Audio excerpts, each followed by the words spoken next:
Welcome to my channel God classes. तो आज हम कंटिन्यू कर रहे हैं ज्योमेट्रिक मीन के कुछ क्वेश्चंस हमने पिछले लेक्चर में किए थे। ज्योमेट्रिक मीन के बारे में आपको डिटेल में बताया था। अर्थमेटिक मीन और ज्योमेट्रिक मीन के बीच में क्या रिलेशनशिप होता है वो भी आपको बताया था। और वो वीडियो अगर आपने मिस किया है तो बहुत गलत काम किया है, तो पहले आप उस गलत काम को सही करें। वो वीडियो आप देखें, उसका लिंक ऊपर डिस्क्रिप्शन बॉक्स में मैं दे रहा हूँ। तो वो वीडियो देखने के बाद फिर आप ये वीडियो देखेंगे तो ज्योमेट्रिक मीन के क्वेश्चंस आपको बड़े आराम से समझ में आएंगे। तो यहाँ पर तो बच्चों ये क्वेश्चन आपको दिया है यहाँ पर A1 A2 are two arithmetic mean and G1 G2 are two geometric mean between two positive numbers A and B, then find the value of this। तो यहाँ पर आपने ध्यान से अगर अर्थमेटिक मीन वाला वीडियो देखा हो ध्यान से, तो उसमें मैंने बताया था आपको कि अगर n इवन होता है तो आप जब उसका सम निकालते हो तो क्या होता है, sum of n terms equals to n into में arithmetic mean between A and B if n is even। तो यहाँ पर आप देखोगे जो n की वैल्यू वो इवन है, क्योंकि दो अर्थमेटिक मीन आपको दिए A1 और A2। तो जब आप इसका सम निकालेंगे A1 प्लस A2, अब क्योंकि दो अर्थमेटिक मीन है तो n की जगह तो आपको 2 पुट कर देना है। और अर्थमेटिक मीन यहाँ पर किसका निकालना है, A और B का। A और B का अर्थमेटिक मीन क्या होता है, A plus B divided by 2। 2 से 2 कैंसिल, ये आ गया आपके पास A प्लस B। सेम इसी तरीके से जो पिछला वीडियो था उसमें ज्योमेट्रिक मीन में आपको बताया था मैंने, अगर आप इनका प्रोडक्ट निकालते हो n टर्म्स का, प्रोडक्ट ऑफ n टर्म्स, तो इसका जो फार्मूला होता है ये होता है geometric mean between a and b raise to power n if n is even. Even और ऑड दोनों के फार्मूले हमने किए थे, लेकिन यहाँ पर आपको इवन के यूज करने, क्योंकि दो ज्योमेट्रिक मीन है और दो अर्थमेटिक मीन है। तो g1 और g2 की वैल्यू क्या आ गई, इन दोनों का प्रोडक्ट क्या आ गया, geometric mean between a and b आ गया root ab raise to power 2। अगर आप यहाँ पे स्क्वायर से और यहाँ स्क्वायर रूट है, यहाँ होल स्क्वायर है, तो कैंसिल हो जाता है। इसकी वैल्यू आ जाती है आपके पास ए बी, यानी आपके पास जो इसकी वैल्यू पूछी हुई है इसने A1 plus A2 and G1 into में G2, इसकी वैल्यू आ गई A plus B divided by A B, और ये आपका फाइनल आंसर हो गया। तो क्वेश्चन नंबर 5 देखेंगे बच्चों। 5th क्वेश्चन में कहता है insert 5 geometric mean between 5, 7, 6 and 9 show that their product is equal to fifth power of the single geometric mean between the given number। मतलब क्वेश्चन में क्या कह रहा है वो आप समझो। ये कह रहा है कि जो 5, 7, 6 है और 9 है, इसके बीच में आपने 5 ज्योमेट्रिक मीन इंसर्ट कर दिए। तो ये 5 ज्योमेट्रिक मीन हम इंसर्ट कर देते हैं। तो यहाँ पर कहता है कि इन सब का प्रोडक्ट किसके बराबर बता रहा है, equal to the fifth power of the single geometric mean between the given number. अगर इन्हीं दोनों नंबर के बीच में एक ज्योमेट्रिक मीन गिवन है, इसको स्मॉल g1 ले लेते हैं हम, तो इसकी जो फिफ्थ पावर है उसके बराबर इन सब का प्रोडक्ट है। ये आपको क्वेश्चन में प्रूव करना है। अब यहाँ पर किसी में जितने भी ज्योमेट्रिक मीन होते हैं उनका अगर आप प्रोडक्ट फाइंड करना चाहते हैं तो प्रोडक्ट उनका क्या होता है, product of geometric mean, product of n geometric mean, n geometric mean, ये अपने स्टार्टिंग में डिस्कस किया था कि जो product of n geometric mean होता है वो क्या होगा, square root of A B raise to power n। अब यहाँ पर देखो a और b क्या आपके पास, a की वैल्यू 5, 7, 6 है, उसकी वैल्यू 9 है। तो यहाँ पर आपने पुट किया 5, 7, 6 इंटू में 9 raise to power n। n की वैल्यू क्या है यहाँ पर, कितने, 5 ज्योमेट्रिक मीन है। तो यहाँ पर ये जो आप यहाँ पर दिखा दो भाई, पांचों का प्रोडक्ट आप निकाल रहे हो, G1 G2 G3 G4 and G5। इसकी पावर आ जाएगी आपके पास 5। अब देखो 576 का इसको मल्टीप्लाई मत करना, मल्टीप्लाई करके काम हमारा लंबा हो जाएगा। 576 का स्क्वायर रूट कर लो, ये आ जाएगा इसका स्क्वायर रूट 24। 9 का स्क्वायर रूट करेंगे वो आ जाएगा आपके पास 3, फिर इसकी होल पावर है 5। अभी 24 है, इसको भी और एक्सपेंड कर लो आप, यहाँ भी मल्टीप्लाई मत करो। अब 24 को आप लिखते हो 3 इंटू में 8, 24 होता है, तो 8 को आप लिख लो 2 की पावर 3 इंटू में 3 इंटू में 3, इसकी पावर होगी आपके पास 5। ये देखो ये 8 हो गया, 8 3 जा 24, ये 3 मैंने एज इट इज लिख लिया। अब यहाँ पर ये 2 की पावर 3 हो गई, इधर 3 की पावर 2 हो गई, इसकी होल पावर 5 है। जब होल पावर दी होती है इसका मतलब क्या है, दोनों की पावर है, दोनों की पावर है, मतलब ये तो हो जाएगा 2 की पावर 15 और 3 की पावर हो गया 10। तो ये तो आ गया इन सब का प्रोडक्ट। अब हम देखते हैं जो इसका सिंगल ज्योमेट्रिक मीन है उसकी पावर अगर आप 5 करते हैं तो इसी के बराबर आ रहा है क्या। अब द सिंगल ज्योमेट्रिक मीन हम कैसे निकालते हैं, सिंगल ज्योमेट्रिक मीन होता है सीधा इन दोनों का आप स्क्वायर रूट कर देंगे, मल्टीप्लाई करके इनका स्क्वायर रूट करेंगे, वो ज्योमेट्रिक मीन आ गया। अब यहाँ पर इसका स्क्वायर रूट करते हैं तो ये आ जाएगा वही 24 इंटू में 9, इसको फिर आप वैसे लिख लें 2 की पावर 3 इंटू में 3 सॉरी 9 की जगह यहाँ पर 3 आएगा, तो 20 इसको लिखा हमने 2 की पावर 3 इंटू में 3 इंटू में 3, यानी 2 की पावर 3 इंटू में 3 की पावर 2। अब यहाँ पर कह रहा था कि इसकी पावर फिफ्थ पावर होनी चाहिए। फिफ्थ पावर मतलब G1 की पावर आपने कर दी 5, तो इसकी पावर 5 करेंगे तो इसकी भी होल पावर 5 हो जाएगी। अब इसकी होल पावर 5 का मतलब ये भी 2 की पावर 15 हो गया और 3 की पावर 10 हो गया। तो यहाँ पर देख लो दोनों रिजल्ट आपके बराबर आ गए, यानी हमने यहाँ पर ये प्रूव कर दिया कि इन पांचों का जो प्रोडक्ट था वो सिंगल ज्योमेट्रिक मीन की पावर 5 के बराबर है।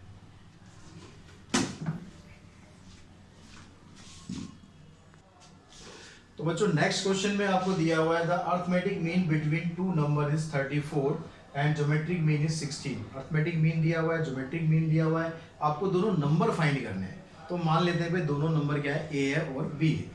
Let two numbers be A and B. अब ये कहता है जो अर्थमेटिक मीन है, अर्थमेटिक मीन क्या होता है दो नंबर का, ए प्लस बी अपॉन में 2। इसकी वैल्यू दी हुई है आपको 34, इसको यहाँ क्रॉस मल्टीप्लाई करो तो a प्लस बी की वैल्यू आ गई आपके पास 68। ये आपके पास फर्स्ट इक्वेशन बन गई। और ज्योमेट्रिक मीन दिया हुआ इसका 16। ज्योमेट्रिक मीन क्या होता है दोनों नंबर का, square root of A B equals to 16। अब यहाँ से आप स्क्वायरिंग कर दो, स्क्वायरिंग करेंगे तो ये रूट हट जाएगा, स्क्वायरिंग करेंगे तो आ जाएगा ये 256। अब आपने क्या करना है, यहाँ से आप वैल्यू फाइंड निकाल लो, किसकी, ए की वैल्यू निकाल लो या बी की वैल्यू निकाल लो और उसको सेकंड इक्वेशन में पुट करना। तो जब आप सेकंड इक्वेशन को सॉल्व करेंगे तो ए की जगह हम वैल्यू पुट करें, यहाँ से ए की वैल्यू निकालें तो क्या आएगी 68 माइनस बी इंटू में बी इक्वल्स टू 256। बी से इसको मल्टीप्लाई किया 68b minus B square equals to 256। इन दोनों टर्म्स को उधर शिफ्ट कर दो, उधर शिफ्ट करने से क्या होगा, माइनस बी स्क्वायर प्लस हो जाएगा, ये माइनस हो जाएगा और ये तो प्लस है ही, ये प्लस ही रहेगा। तो ये आपके पास बन गई क्वाड्रेटिक इक्वेशन। अब इसको आप या तो उसके रूट निकाल लो या उसके फैक्टराइजेशन से रूट निकाल लो, या फिर अगर वहाँ प्रॉब्लम होती है तो क्वाड्रेटिक फार्मूला अप्लाई कर दो। लेकिन यहाँ पर आप देखोगे 256 के आपको फैक्टर करने हैं जिससे 68 आ जाए, तो एक हो जाएगा 64 और एक हो जाएगा 4।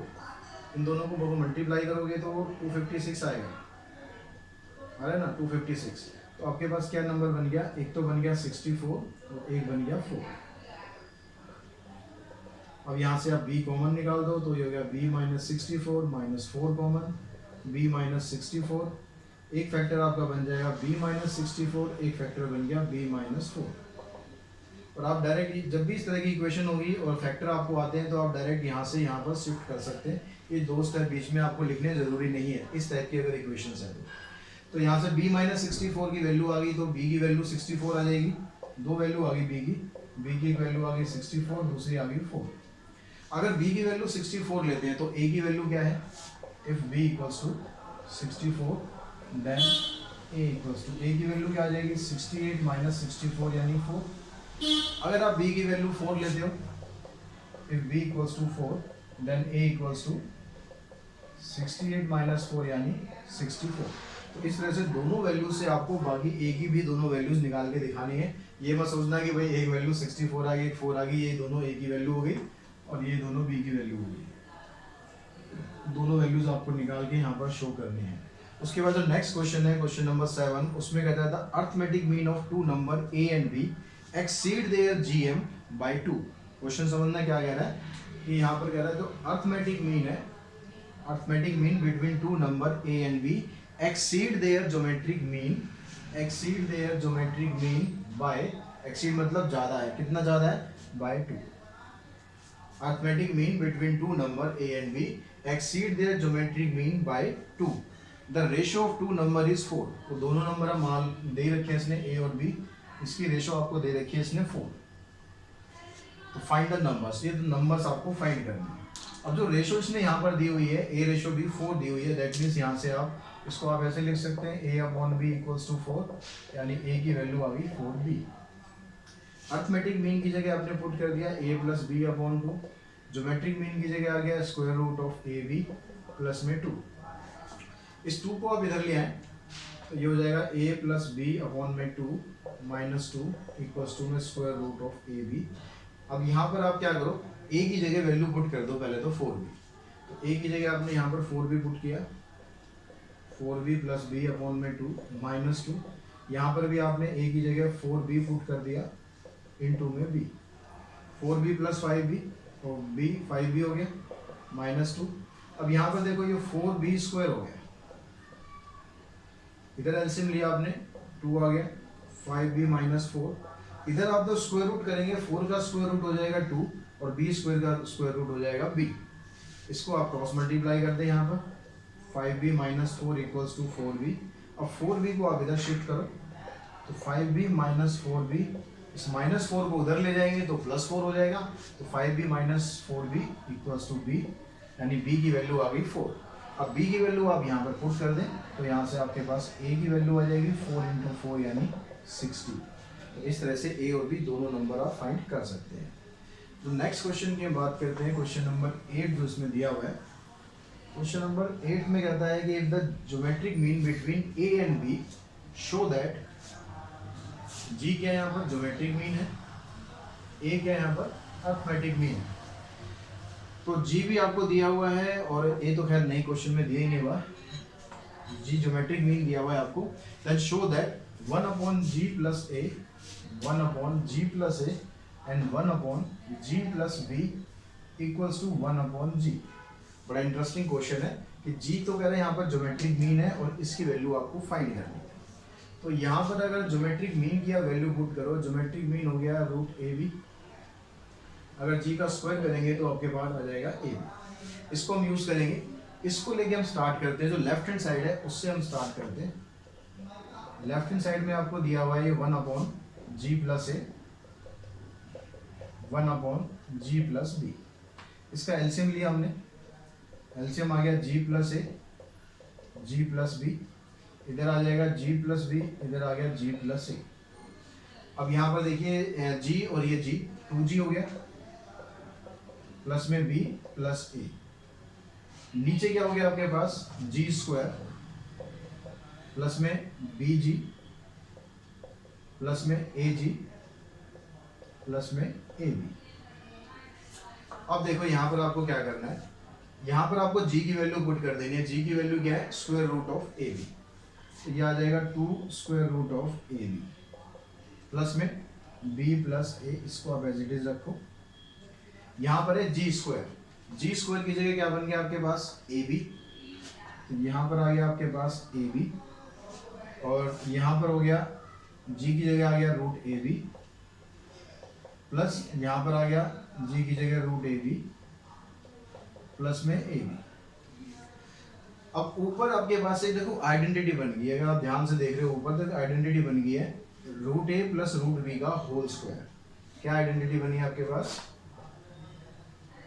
Root a plus root b का होल स्क्वायर। ध्यान से देखो, अगर आप रूट a का स्क्वायर करोगे a आ जाएगा, रूट b का स्क्वायर करोगे b आ जाएगा, 2 रूट a भी करोगे तो ये आ जाएगा। यहाँ पर देखो अब ये ab और ये ab, ये क्या बन गया आपके पास 2ab प्लस इन दोनों में से हम क्या करते हैं, ये जो रूट a b इसको कॉमन निकाल दो आप, तो रूट a b कॉमन निकल गया, यहाँ से रह गया आपके पास a प्लस b। अब नीचे जो ये पूरी इक्वेशन है इसको बड़े ध्यान से समझना, ये स्टेप बड़ा इंपॉर्टेंट है। ये समझ में आ गया तो क्वेश्चन आपको समझ में आ गया, बड़ा इजीली सॉल्व कर लोगे, ऊपर आपको कुछ नहीं करना। अब जो नीचे आपके पास जो टर्म आ रही है उसमें से मैंने कॉमन निकालना है रूट ए बी। अब रूट ए बी कॉमन निकाला तो क्या बचा, यहाँ पर देखो 2 बच गया, ए बी में से रूट ए बी कॉमन निकाल दिया। रूट ए बी का मतलब है ए और बी दोनों की हाफ पावर कॉमन निकाल दी है, इधर दोनों में 1 पावर थी तो 1 में से तुमने हाफ बाहर निकाल दी तो हाफ ही बची, तो यहाँ पर बच गया 2 रूट ए बी प्लस में अंदर बच गया a प्लस बी। अब जो नीचे आपके पास टर्म आ रही है ये भी तो आइडेंटिटी बन गई ना, जो सेम ऊपर बनी थी, तो नीचे आपके पास यहाँ रूट ए बी रह गया और ये रूट ए प्लस रूट बी का होल स्क्वायर बन जाएगा, इससे ये कैंसिल हो गया तो रह गया 1 अपॉन रूट ए बी। अब रूट ए बी क्या था आपके पास g के बराबर था, तो ये आ गया आपके पास 1 अपॉन जी, यानी जो राइट हैंड साइड थी वो आपकी ट्रू हो गई। समझ में आ गया क्वेश्चन, बस ये स्टेप थोड़ा ध्यान से समझना, ये स्टेप आपको समझ में आ गया तो क्वेश्चन भी आपको समझ में सारा आ गया। तो क्वेश्चन नंबर 9 की बात करते हैं। 9 में कहता है आपके पास find the minimum value of 4 raise to power x, 4 raise to power x plus में 4 raise to power 1 minus x and x belongs to R. इसके आपको क्या फाइंड करनी है, मिनिमम वैल्यू फाइंड करनी है। अब मिनिमम वैल्यू फाइंड करेंगे तो यहाँ पर देखो ये कह रहा है कि जो x की जो वैल्यू है वो रियल नंबर है। अगर आप इसमें कोई भी रियल नंबर पुट करोगे, रियल नंबर पुट करने पर क्या होगा आपके पास, इसकी वैल्यू अगर आप निकालोगे 4 की पावर x, तो ये भी हमेशा ग्रेटर देन 0 रहेगा। क्यों रहेगा, देखो समझो, x कह रहा है रियल नंबर, रियल नंबर में सारे आते हैं, नेगेटिव वैल्यू, पॉजिटिव वैल्यू, सब कुछ आता है, 0 भी आता है। अगर मैं 4 की पावर कर दूं मान लो 2 तो 16 हो गया। अगर मैं 4 की पावर कर दूं 0 तो 1 हो गया। अगर मैं 4 की पावर कर दूं -2 तो क्या माइनस में थोड़ी ना आ जाएगी वैल्यू, तो 4 की पावर -2 का मतलब क्या हो जाएगा 1/4 स्क्वायर, तो ये आ गया 1/16। यानी तीनों केस में जो वैल्यू है आपकी वो तो ग्रेटर देन 0 ही रहेगी ना, 0 तो कहीं होने नहीं, तो इसकी वैल्यू हमेशा ग्रेटर देन 0 रहेगी।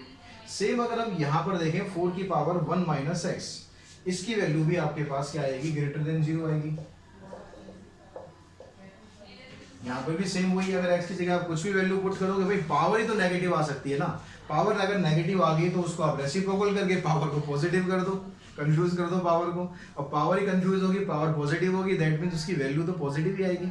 तो यहाँ पर पावर कुछ भी आए, अगर पावर 0 भी आ गई तो वो 0 हो नहीं सकता, भाई किसी भी नंबर की पावर जो 0 होती है 1 के बराबर होता है। यानी ओवरऑल आपके पास क्या आ गया, इसकी वैल्यू भी ग्रेटर देन 0 है और इसकी वैल्यू भी ग्रेटर देन 0 है। अब जो आपके पास रिलेशन था अर्थमेटिक मीन और ज्योमेट्रिक मीन, उन दोनों के बीच में जो रिलेशन था उसको हम यहाँ पर यूज करते हैं कि हमें पता है कि जो अर्थमेटिक मीन होता है वो हमेशा ग्रेटर देन और इक्वल्स टू ज्योमेट्रिक मीन के बराबर होता है। अब यहाँ पर ये आपके पास दो नंबर है, इनका अगर आप अर्थमेटिक मीन निकालोगे, अर्थमेटिक मीन का मतलब हो गया इन दोनों का सम आ गया, तो 4 की पावर x प्लस में 4 की पावर -x और डिवाइडेड बाई 2, अर्थमेटिक मीन यही था ना, a plus b divided by 2। अब इसकी वैल्यू क्या होगी, ग्रेटर देन और इक्वल्स टू ज्योमेट्रिक मीन। अब ज्योमेट्रिक मीन क्या आपके पास, ज्योमेट्रिक मीन हो गया इन दोनों नंबर का प्रोडक्ट और इसका स्क्वायर रूट, तो 4 की पावर x इंटू में 4 की पावर -x और इसका करना है आपको स्क्वायर रूट। अब यहाँ से आप देखेंगे 4 की पावर x 4 की power 1 -x divided by 2 greater than equals to, इन दोनों के बेस सेम है, बेस सेम है तो इनकी पावर ऐड हो जाएगी, पावर ऐड होगी तो क्या बनेगा 4 की पावर x और 1 -x, इससे ये कैंसिल। 4 की पावर 1 मतलब 4 आ गया, 4 का मतलब इसकी वैल्यू क्या हो जाएगी, स्क्वायर रूट करोगे 4 का तो इसकी वैल्यू आएगी 2, तो यहाँ पर आ गया 4 की पावर x प्लस में 4 की power 1 -x greater than equals to, इधर आ गया 2। इस 2 को आप यहाँ पर मल्टीप्लाई कर दो तो आपके पास क्या वैल्यू आ गई, 4 की पावर x और 4 की power 1 -x greater than equals to 4। तो ये जो आपका आंसर है इन दोनों का जो सम आएगा वो ग्रेटर देन और इक्वल्स टू 4 के बराबर आएगा। तो आपकी जो मिनिमम वैल्यू है, अब यहाँ पर ग्रेटर देन इक्वल्स टू 4 इसने पूछा है क्वेश्चन के अंदर मिनिमम वैल्यू, तो मिनिमम वैल्यू आपकी क्या होगी, मिनिमम वैल्यू हो जाएगी आपकी 4, क्योंकि यहाँ पर क्या कह रहा है भाई इसकी वैल्यू या तो 4 होगी या उससे बड़ी होगी, उससे ज़्यादा होगी, तो 4 से ज़्यादा कुछ भी हो सकती है, 4.1 4.2 4. जितनी मर्जी चली जाए, हमें मिनिमम वैल्यू पूछिए, मिनिमम वैल्यू आ जाएगी इसकी 4। तो आई थिंक ये सारे क्वेश्चन आज आपको समझ में आ गए होंगे और आज इस टॉपिक के साथ अप्लाइड मैथमेटिक्स का सीक्वेंस इन सीरीज का पार्ट जो सीरीज चल रही थी वो पूरी सीरीज कंप्लीट हो गई है। तो पूरी सीरीज आपने अच्छी तरह अगर देखी है तो आई थिंक आपको सीक्वेंस इन सीरीज के क्वेश्चंस करने में कोई भी प्रॉब्लम नहीं आएगी, अगर आपने अच्छी तरह एक एक वीडियो ध्यान से देखी। अगर नहीं देखी है तो पूरा स्टार्टिंग से आप देखें, उसको समझें, और अगर कोई डाउट आपके मन में आता है, कुछ परेशानी आती है तो कमेंट बॉक्स में मुझसे शेयर ज़रूर करें, कोशिश करूँगा आपकी हर एक प्रॉब्लम का मैं सोल्यूशन आपको दे सकूँ। तो अगर आपको मेरे वीडियोस पसंद आ रहे हैं, आपको हेल्पफुल लग रहे हैं, तो आप उनको ज़रूर शेयर करें अपने फ्रेंड्स के साथ, ताकि उन्हें भी ये सब कंटेंट मिलता रहे। साथ ही वीडियो को लाइक करें और चैनल को सब्सक्राइब करके रखें और बेल आइकन को ज़रूर प्रेस करें, ताकि आगे आने वाली जो वीडियोज़ हैं परमुटेशन एंड कम्बिनेशंस की, वो आपको कंटिन्यूसली मिलती रहें। Thanks to all of you.